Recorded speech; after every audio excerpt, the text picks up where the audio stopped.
ವಿಧಾನಮಂಡಲ ವಿಶೇಷ ಅಧಿವೇಶನದಲ್ಲಿ ಇಂದು ಮತ್ತು ನಾಳೆ ಮನ್ರೇಗಾ ವರ್ಸಸ್ ವಿಬಿಜಿ ರಾಮ್ಜಿ ಸಂಗ್ರಾಮ ನಡೆಯಲಿದೆ.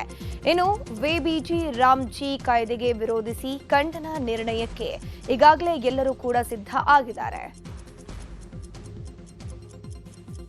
ಆದರೆ ಇದಕ್ಕೆ ಟಕ್ಕರನ್ನ ಕೊಡೋದಕ್ಕೂ ಕೂಡ ಈಗ ಬಿಜೆಪಿ ಪ್ರತಿಪಕ್ಷಗಳು ಕೂಡ ಎಲ್ಲಾ ರೀತಿಯಲ್ಲೂ ಸಜ್ಜಾಗಿದೆ. ಮನ್ರೇಗಾದಲ್ಲಿನ ಭ್ರಷ್ಟಾಚಾರ ಮತ್ತು ಸರ್ಕಾರದ ವೈಫಲ್ಯಗಳನ್ನು ಖಂಡಿಸಿ ಸದನದಲ್ಲಿ ಧರಣಿ ಮಾಡೋಕೆ ಬಿಜೆಪಿ ಸಜ್ಜಾಗಿದೆ. ಜೊತೆಗೆ ಅಬಕಾರಿ ಹಗರಣದಲ್ಲಿ ಸಚಿವ ಆರ್.ಬಿ. ತಿಮ್ಮಾಪುರ್ ರಾಜೀನಾಮೆಗೆ ಪಟ್ಟು ಹಿಡಿಯೋಕೆ ವಿಪಕ್ಷಗಳು ಪ್ರತಿತಂತ್ರವನ್ನು ರೂಪಿಸಿದೆ. ತಂತ್ರ ಪ್ರತಿತಂತ್ರದ ನಡುವೆ ಸದನದಲ್ಲಿ ಕೋಲಾಹಲ ಉಂಟಾಗುವಂತಹ ಸಾಧ್ಯತೆ ಕೂಡ ಇದೆ. ವಿಧಾನ ಪರಿಷತ್ನಲ್ಲಿ ನಾಗರಾಜ್ ಯಾದವ್, ನಜೀರ್ ಅಹಮದ್, ಎನ್ ರವಿಕುಮಾರ್, ಭಾರತಿ ಶೆಟ್ಟಿ ನಡುವೆ ಟಾಕ್ ವಾರ್ ನಡೆದಿದೆ. ಸಿಎಂ ಜೊತೆ ಭಾರತಿ ಶೆಟ್ಟಿ ಮಾತಾಡೋ ವೇಳೆ ಗದ್ದಲ ನಡೆದಿತ್ತು. ಸದನ ಮುಗಿತಾ ಇದ್ದಂತೆ ಭಾರತಿ ಶೆಟ್ಟಿ ಸಿಎಂ ಬಳಿ ತೆರಳುತ್ತಾ ಇದ್ದಾಗ ಮಂಗಳಮುಖಿಯರ ವಿಚಾರವಾಗಿ ಮಾತಾಡೋಕೆ ಅಂತ ಮುಂದಾಗಿದ್ರು. ಈ ವೇಳೆ ಕಾಂಗ್ರೆಸ್ ಸದಸ್ಯರು ಹಾಗೂ ಭಾರತಿ ಶೆಟ್ಟಿ ನಡುವೆ ವಾಕ್ ಸಮರ ಶುರುವಾಗಿದೆ. ಕೈ ಮಿಲಾಯಿಸೋ ಹಂತಕ್ಕೂ ಕೂಡ ಗಲಾಟೆ ಆಗಿದೆ. ಭಾರತಿ ಶೆಟ್ಟಿ ಬೆಂಬಲಕ್ಕೆ ತೆರಳಿದ ಬಿಜೆಪಿ ಸದಸ್ಯರು ಸದನದಲ್ಲಿ ದುರ್ವರ್ತನೆ ತೋರಿದವರನ್ನ ಸಸ್ಪೆಂಡ್ ಮಾಡೋವರೆಗೂ ನಾವು ಬಿಡೋದಿಲ್ಲ ಅಂತ ಘೋಷಣೆಗಳನ್ನು ಕೂಗಿದ್ದಾರೆ, ಆಗ್ರಹಿಸಿದ್ದಾರೆ. ಆ ಬಳಿಕ ಎಲ್ಲರನ್ನೂ ಕಾನೂನು ಸಚಿವ ಎಚ್.ಕೆ. ಪಾಟೀಲ್ ಸಮಾಧಾನ ಮಾಡಿದ್ರು.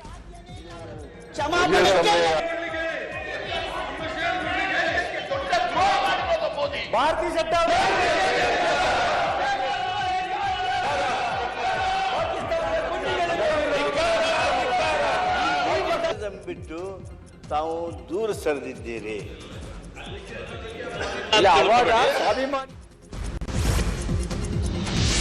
ಇನ್ನು ಪರಿಷತ್ನಲ್ಲಿ ನಡೆದ ಗಲಾಟೆ ಬಗ್ಗೆ ಪರಿಷತ್ನ ವಿಪಕ್ಷ ನಾಯಕ ಛಲವಾದಿ ನಾರಾಯಣಸ್ವಾಮಿ ಪ್ರತಿಕ್ರಿಯೆ ಕೊಟ್ಟಿದ್ದಾರೆ. ಮೇಲ್ಮನೆಯಲ್ಲಿ ಸಿಎಂ ಉತ್ತರವನ್ನ ಕೊಡ್ತಾ ಇದ್ರು.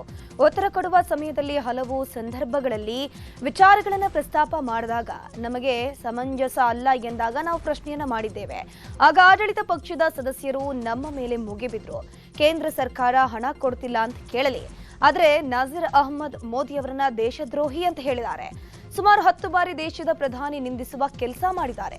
ಇದನ್ನ ವಿರೋಧಿಸಿ ನಾವು ಬಾವಿಗೆ ಇಳಿದು ಹೋರಾಟವನ್ನ ಮಾಡಿದ್ದೀವಿ. ಅವರನ್ನ ಸಸ್ಪೆಂಡ್ ಮಾಡಬೇಕು, ಸಸ್ಪೆಂಡ್ ಮಾಡೋರಿಗೆ ನಾವು ಬಿಡೋದಿಲ್ಲ ಅಂತ ಹೇಳಿದ್ರು. ಕೇಂದ್ರ ಸರ್ಕಾರ ನಮಗೆ ಮಲತಾಯಿ ಧೋರಣೆ ಮಾಡ್ತದೆ ಅನ್ನೋ ರೀತಿಯಲ್ಲಿ ಹಣ ಕೊಡ್ತಾ ಇಲ್ಲ ಅಂತ ಕೇಳಿದಾಗ ಅದನ್ನು ಕೇಳೋದು ಧರ್ಮ, ಸರ್ಕಾರದ್ದು ಕೇಳ್ರಿ, ಆದರೆ ನಿಂದಿಸಬೇಡಿ ಅಂತ ನಾವು ಹೇಳಿದ್ದ ಒಂದೇ ಮಾತಿಗೆ ಮಾನ್ಯ ಸದಸ್ಯರಾಗಿರ್ತಕ್ಕಂಥ ನಜೀರ್ ಅಹ್ಮದ್ ಅವರು ದೇಶದ ಪ್ರಧಾನಮಂತ್ರಿಯೊಬ್ಬರನ್ನು ಅವರೊಬ್ಬ ದೇಶದ್ರೋಹಿ ಅನ್ನೋ ರೀತಿಯಲ್ಲಿ ನಿಂದಿಸಿದ್ದಾರೆ. ಒಂದು ಸಾರಿ ಅಲ್ಲ, ನರೇಂದ್ರ ಮೋದಿ ದೇಶದ್ರೋಹಿ ಅಂತೇಳಿ ಸುಮಾರು 10 ಬಾರಿ ಹೇಳಿದ್ದಾರೆ. ನಾವು ಅದನ್ನು ಹೇಳಿದ್ದೀವಿ. ಮಾತಾಡಬೇಡಿ ಅಂತ ಏನು ಮಾತಾಡೋದು, ನಾನು ಹಂಗೆ ಮಾತಾಡೋದು, ಉದ್ದಟತನದಿಂದ ದೇಶದ ಪ್ರಧಾನಮಂತ್ರಿಗಳನ್ನು ಅಪಮಾನಗೊಳಿಸ್ತಕ್ಕಂಥ, ನಿಂದಿಸ್ತಕ್ಕಂಥ ಕೆಲಸವನ್ನು ಮಾಡಿದ್ದಾರೆ. ಇದು ಮಾನ್ಯ ಮುಖ್ಯಮಂತ್ರಿಗಳ ಸಮ್ಮುಖದಲ್ಲಿ ನಡೆದಿರ್ತಕ್ಕಂಥದ್ದು. ಆ ಕಾರಣದಿಂದ ನಮಗೆ ಬಹಳ ನೋವು. ಬೆಳಗಾವಿಯ ವಂಟಮೂರಿಯಲ್ಲಿ ಮಹಿಳೆಯನ್ನ ವಿವಸ್ತ್ರಗೊಳಿಸಿ ಹಲ್ಲೆ ಮಾಡಿರೋ ಪ್ರಕರಣ ನಡೆದಿತ್ತು. 2023ರ ಡಿಸೆಂಬರ್ 11ರಂದು ಹಲ್ಲೆ ಮಾಡಲಾಗಿತ್ತು. ಘಟನೆ ಸಂಬಂಧ ಓರ್ವ ಬಾಲಾಪರಾಧಿ ಸೇರಿ ಒಟ್ಟು 13 ಜನರ ವಿರುದ್ಧ ಕೋರ್ಟ್ಗೆ ಚಾರ್ಜ್ ಶೀಟ್ ಸಲ್ಲಿಕೆ ಮಾಡಲಾಗಿತ್ತು. ಇನ್ನು ಇವತ್ತು ಪ್ರಕರಣದ ತೀರ್ಪು ಹೊರಬೀಳಲಿದೆ. ಬೆಳಗಾವಿಯ 10ನೇ ಹೆಚ್ಚುವರಿ ಮತ್ತು ಜಿಲ್ಲಾ ಸತ್ರ ನ್ಯಾಯಾಲಯ ಇವತ್ತು ತೀರ್ಪನ್ನು ಪ್ರಕಟ ಮಾಡುತ್ತೆ. ಪ್ರೀತಿಸಿದ ಯುವತಿಯೊಂದಿಗೆ ಯುವಕ ಮನೆ ಬಿಟ್ಟು ಪರಾರಿಯಾಗಿದ್ದಕ್ಕೆ ಯುವಕನ ತಾಯಿಯನ್ನ ವಿವಸ್ತ್ರಗೊಳಿಸಿ ವಿದ್ಯುತ್ ಕಂಬಕ್ಕೆ ಕಟ್ಟಿ ಹಾಕಿ ಹಲ್ಲೆ ಮಾಡಲಾಗಿತ್ತು. ಗದಗದ ಲಕ್ಕುಂಡಿಯಲ್ಲಿ ಮನೆ ನಿರ್ಮಾಣಕ್ಕಾಗಿ ಕೆಲಸ ಮಾಡ್ತಾ ಇದ್ದಾಗ ನಿಧಿ ಪತ್ತೆಯಾಗಿತ್ತು. ಸಿಕ್ಕ ಚಿನ್ನವನ್ನ ಸರ್ಕಾರಕ್ಕೆ ನೀಡಿ ರೆತ್ತಿ ಕುಟುಂಬ ಪ್ರಾಮಾಣಿಕತೆ ಮೆರೆದಿತ್ತು. ಗದಗದ ಲಕ್ಕುಂಡಿಯಲ್ಲಿ ಪುರಾತತ್ವ ಇಲಾಖೆ ವತಿಯಿಂದ ಉತ್ಖನನ ನಡೀತಾ ಇದೆ. ಕಳೆದ 15 ದಿನಗಳಿಂದ ಉತ್ಖನನ ಮುಂದುವರೆದಿದೆ. ಇಂದು 16ನೇ ದಿನದ ಉತ್ಖನನ ಕಾರ್ಯ ನಡೆಯೋ ಸಾಧ್ಯತೆ ಇದೆ. ಕೋಟೆ ವೀರಭದ್ರೇಶ್ವರ ದೇಗುಲದ ಬಳಿ 4 ಬ್ಲಾಕ್ಗಳನ್ನಾಗಿ ಮಾಡಿ ಉತ್ಖನನವನ್ನ ಮಾಡಲಾಗ್ತಾ ಇದೆ. ಇವತ್ತು ಕೂಡ ಕೆಲವು ಅಪರೂಪದ ವಸ್ತುಗಳು ಸಿಗುವಂತಹ ನಿರೀಕ್ಷೆ ಇದೆ. ಬೆಂಗಳೂರು ಜಲಮಂಡಳಿ ತುರ್ತು ನಿರ್ವಹಣೆ ಕಾಮಗಾರಿ ಹಿನ್ನೆಲೆ ಫೆಬ್ರವರಿ 5, 6ರಂದು ಕಾವೇರಿ ನೀರು ಸರಬರಾಜಲ್ಲಿ ವ್ಯತ್ಯಯ ಉಂಟಾಗುತ್ತೆ. ಈ ಬಗ್ಗೆ ಜಲಮಂಡಳಿ ಮಾಹಿತಿ ಕೊಟ್ಟಿದ್ದು, ತುರ್ತು ನಿರ್ವಹಣೆ ಕಾಮಗಾರಿ ಕೈಗೆತ್ತಿಕೊಳ್ತಾ ಇರುವಂತಹ ಹಿನ್ನೆಲೆ ಮಾಗಡಿ ರಸ್ತೆ, ಕದ್ರೇನಹಳ್ಳಿ, ಮಿನಾಜ್ ನಗರ, ಗಂಗಾಧರ್ ನಗರ, ಪ್ರಗತಿಪುರ, ಪದ್ಮನಾಭ ನಗರ, ಇಸ್ರೋ ಲೇಔಟ್, ಟೀಚರ್ಸ್ ಕಾಲೋನಿ ಸೇರಿದಂತೆ ಅನೇಕ ಏರಿಯಾಗಳಲ್ಲಿ ನೀರಿನ ವ್ಯತ್ಯಯ ಉಂಟಾಗುತ್ತೆ ಅಂತ ಜಲಮಂಡಳಿ ಅಧ್ಯಕ್ಷರಾದ ಡಾಕ್ಟರ್ ವಿ ರಾಮ್ ಪ್ರಸಾದ್ ಮನೋಹರ್ ಮಾಹಿತಿ ಕೊಟ್ಟಿದ್ದಾರೆ. ನಾಳೆ ಬೆಳಗ್ಗೆ 6 ಗಂಟೆಯಿಂದ ಫೆಬ್ರವರಿ 9ರ ರಾತ್ರಿ 10 ಗಂಟೆಯವರೆಗೆ ಬೆಂಗಳೂರಿನ ಅನೇಕ ಕಡೆ ವಿದ್ಯುತ್ ವ್ಯತ್ಯಯ ಆಗಲಿದೆ. 66/11 kV HBR ಸ್ಟೇಷನ್ನಲ್ಲಿ ತುರ್ತು ನಿರ್ವಹಣಾ ಕೆಲಸಗಳನ್ನು ಮಾಡಬೇಕಿರುವ ಕಾರಣಕ್ಕೆ ವಿದ್ಯುತ್ ವ್ಯತ್ಯಯ ಆಗಲಿದೆ ಅಂತ ಬೆಸ್ಕಾಂ ಮಾಹಿತಿಯನ್ನು ಕೊಟ್ಟಿದೆ. ದಿವ್ಯಾ ಶಾಂತಿ, ಗೋವಿಂದಂಪುರ, ಹಾಗೆಯೇ Karle, Brindavan Nagar, Titan garage, Gandhinagar, Bhairavi apartments, Hegde Nagar, Chandrika soap factory, BMTC depot ಮತ್ತು ಸುತ್ತಮುತ್ತಲಿನ ಪ್ರದೇಶದಲ್ಲಿ ಪವರ್ ಪ್ರಾಬ್ಲಮ್ ಆಗಲಿದೆ ಅಂತ ಬೆಸ್ಕಾಂ ಮಾಹಿತಿಯನ್ನು ಕೊಟ್ಟಿದೆ. ಜಲಮಂಡಳಿ ಅಧ್ಯಕ್ಷರಾಗಿರುವಂತಹ ಐಎಎಸ್ ಅಧಿಕಾರಿ ಡಾಕ್ಟರ್ ರಾಮ್ ಪ್ರಸಾದ್ ಮನೋಹರ್ಗೆ ಸರ್ಕಾರಿ ಹೆಚ್ಚುವರಿ ಜವಾಬ್ದಾರಿಯನ್ನು ಕೊಟ್ಟಿದೆ. ಕರ್ನಾಟಕ ವಿದ್ಯುತ್ ಪ್ರಸರಣ ನಿಗಮ ನಿಯಮಿತದ ವ್ಯವಸ್ಥಾಪಕ ನಿರ್ದೇಶಕರಾಗಿ ಅವರನ್ನು ಆಯ್ಕೆ ಮಾಡಲಾಗಿದೆ. ಬೆಂಗಳೂರು ಜಲಮಂಡಳಿಯ ಜವಾಬ್ದಾರಿಯೊಂದಿಗೆ ರಾಜ್ಯದ ಇಂಧನ ಕ್ಷೇತ್ರದಲ್ಲಿ ಉತ್ತಮ ಸೇವೆ ಸಲ್ಲಿಸೋಕೆ ಸದಾವಕಾಶ ಸಿಕ್ಕಿರೋದು ಸಂತಸ ತಂದಿದೆ ಅಂತ ಎಕ್ಸ್ನಲ್ಲಿ ರಾಮ್ ಪ್ರಸಾದ್ ಮಾಹಿತಿಯನ್ನು ಹಂಚಿಕೊಂಡಿದ್ದಾರೆ.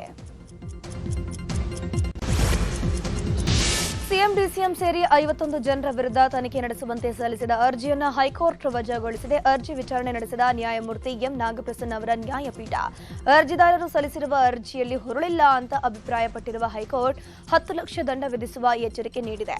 ಭ್ರಷ್ಟಾಚಾರ ವಿರೋಧ ಪಕ್ಷದ ಅಧ್ಯಕ್ಷ ಕಲ್ಲಾಲಿಂಗನವರು ಅರ್ಜಿಯನ್ನು ಸಲ್ಲಿಕೆ ಮಾಡಿದರು. ಇನ್ನು ಅರ್ಜಿದಾರರಿಗೆ ಎಚ್ಚರಿಕೆ ನೀಡಿರುವಂತಹ ಕೋರ್ಟ್ ಕೆಪಿಟಿಸಿಎಲ್ ನೌಕರ ಆಗಿರೋದ್ರಿಂದ ದಂಡ ವಿಧಿಸದೆ ಸುಮ್ಮನೆ ಬಿಡ್ತಿದ್ದೀವಿ, ಇಲ್ಲವಾದಲ್ಲಿ 10 ಲಕ್ಷ ದಂಡ ವಿಧಿಸುತ್ತಿದ್ದೀವಿ ಅಂತ ಹೇಳಿದರು. ಪೊಲೀಸ್ ಇಲಾಖೆಗೆ ಯಾರು ಬರಬೇಡಿ, ಬೇಕಿದ್ರೆ ಎಗ್ ರೈಸ್ ಮಾರಿ ಅಂತ ಸ್ಟೇಟಸ್ ಹಾಕೊಂಡಿದ್ದ ಕೊಪ್ಪಳದ ಪೊಲೀಸ್ ಪೇದೆಗೆ ಸಂಕಷ್ಟ ಎದುರಾಗಿದೆ. ಈ ಬಗ್ಗೆ ತನಿಖೆ ಮಾಡಿ ವರದಿ ನೀಡೋಕೆ ಪಿಎಸ್ಐಗೆ ಸೂಚನೆ ಕೊಟ್ಟಿದ್ದೀನಿ.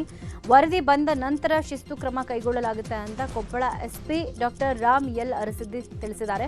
ಹನುಮಸಾಗರ ಪೊಲೀಸ್ ಠಾಣೆಯ ಪೇದೆ ಬ್ರಹ್ಮಾನಂದ ಗದ್ದಿ ಅನ್ನುವರು ಈ ರೀತಿ ಸ್ಟೇಟಸ್ ಹಾಕೊಂಡಿದ್ರು. ಇನ್ನು ಶಿಸ್ತಿನ ಇಲಾಖೆಯಲ್ಲಿ ಈ ರೀತಿ ಸ್ಟೇಟಸ್ ಹಾಕಬಾರದು, ಅವರಿಗೆ ಒತ್ತಡ ಇದ್ರೆ ನಮ್ಮ ಗಮನಕ್ಕೆ ತರಬೇಕಾಗಿತ್ತು, ಅದನ್ನು ಬಿಟ್ಟು ಸ್ಟೇಟಸ್ ಹಾಕಬಾರದು. ಬ್ರಹ್ಮಾನಂದ 1 ವರ್ಷದಲ್ಲಿ 25 ರಜೆ ತಗೊಂಡಿದ್ದಾರೆ. ಹೀಗಂತ ಎಸ್ಪಿ ಡಾಕ್ಟರ್ ರಾಮ್ ಎಲ್ ಅರಸಿದ್ದಿ ಮಾಹಿತಿ ಕೊಟ್ಟಿದ್ದಾರೆ.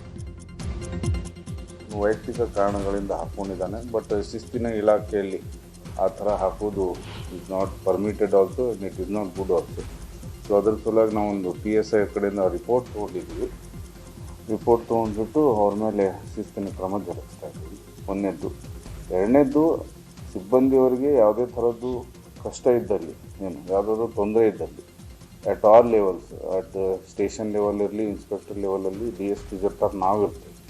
ನಮಗೆ ಬಂದು ವೈಯಕ್ತಿಕ ಕಾರಣದಲ್ಲಿ ಅವ್ರಿಗೇನು ಪರ್ಸ್ನಲ್ ಇರಲಿ ಅಥವಾ ಪ್ರೊಫೆಷ್ನಲ್ ಇರಲಿ, ನಾವು ಯಾವಾಗಲೂ ಅವರಿಗೆ ಸಹಾಯ ಮಾಡೋಕ್ಕೆ ಸಿದ್ಧರಿರ್ತೀವಿ. ಪ್ರೊಫೆಷ್ನಲ್ ಇರಲಿ ಅಥವಾ ಸ್ಟ್ರೆಸ್ಫುಲ್ ಏನಿದ್ರು ಅವರು ಕೂಡ ಅದು ನಿವಾರಣೆ ಮಾಡೋಕ್ಕೆ ಅನುಕೂಲ ಮಾಡಿಕೊಡ್ತಾರೆ. ಇವೆಲ್ಲ ಇಷ್ಟು ಅನುಕೂಲಗಳು ಡಿಪಾರ್ಟ್ಮೆಂಟಲ್ಲಿ ಮಾಡಿದ್ದಾರೆ. ಬಟ್ ಸ್ಟ್ರೆಸ್ ಮ್ಯಾನೇಜ್ ಮಾಡೋದು ಟ್ರೈನಿಂಗಲ್ಲೇ ನಮಗೆ ಹೇಳಿಕೊಟ್ಟಿರ್ತಾರೆ. It is a known fact. So stress ಎಲ್ಲ ಮ್ಯಾನೇಜ್ ಟ್ರೈನಿಂಗಲ್ಲಿ ಆಗಿರುತ್ತೆ. ರೆಗ್ಯುಲರಾಗಿ ಪರೇಡ್ ಮಾಡ್ತಾ ಇರ್ತೀವಿ, ಬಂದೋಬಸ್ತುಗಳು ಇದ್ದಿದೆ ಸಹಜವಾಗಿ. ಸೊ ಸ್ಟ್ರೆಸ್ ಇದ್ದಲ್ಲಿ ನಮಗೆ ಬಂದು ಕಾಣಬೇಕು, ಅವರು ಕೂಡ ನಮಗೆ ಬಂದು ಕಾಣದಲ್ಲಿ ನಾವು ಅವರಿಗೆ ವೈಯಕ್ತಿಕವಾಗಿ ಅಟೆನ್ಷನ್ ಕೂಡ ಕೊಡ್ತಿದ್ವಿ. ಸೊ ಬಟ್ ಹುಬ್ಬಳ್ಳಿಯ ಕಿಮ್ಸ್ ಆವರಣದಲ್ಲಿ ಯುವಕನಿಗೆ ಚಾಕು ಇರಿತ ಪ್ರಕರಣಕ್ಕೆ ಸಂಬಂಧಪಟ್ಟಂತೆ ಹುಬ್ಬಳ್ಳಿ ಪೊಲೀಸರು 7 ಜನರನ್ನು ಅರೆಸ್ಟ್ ಮಾಡಿದ್ದಾರೆ. ಸೋನು ಪಠಾಣ್, ಅಬ್ದಾ ಪಠಾಣ್ ಸೇರಿ 7 ಮಂದಿಯನ್ನು ಅರೆಸ್ಟ್ ಮಾಡಲಾಗಿದೆ. ಕಸ್ಬಾಪೇಟೆ ಪೊಲೀಸ್ ಠಾಣೆ ವ್ಯಾಪ್ತಿಯಲ್ಲಿ ಸೈಯದ್, ಹಸನ್ ನಾಯ್ಕ್ ಮತ್ತು ಹಜರೇಸಾಬ ಅನ್ನೋರ ನಡುವೆ ಪರಸ್ಪರ ಜಗಳವಾಗಿತ್ತು. ಹಲ್ಲೆಗೆ ಒಳಗಾಗಿದ್ದ ಸೈಯದ್ ಕಿಮ್ಸ್ ಆಸ್ಪತ್ರೆಗೆ ಚಿಕಿತ್ಸೆಗೆ ಬಂದಾಗ ಹಸನ್ ನಾಯ್ಕ್ ತನ್ನ ಸಹಚರರೊಂದಿಗೆ ಹಲ್ಲೆ ನಡೆಸಿದ್ದಾನೆ. ಈ ನಿಟ್ಟಿನಲ್ಲಿ ಪ್ರಕರಣ ದಾಖಲಿಸಿಕೊಂಡು 7 ಜನರನ್ನು ಬಂಧಿಸಿರುವುದಾಗಿ ಪೊಲೀಸ್ ಆಯುಕ್ತ ಎನ್ ಶಶಿಕುಮಾರ್ ಮಾಹಿತಿ ನೀಡಿದ್ದಾರೆ.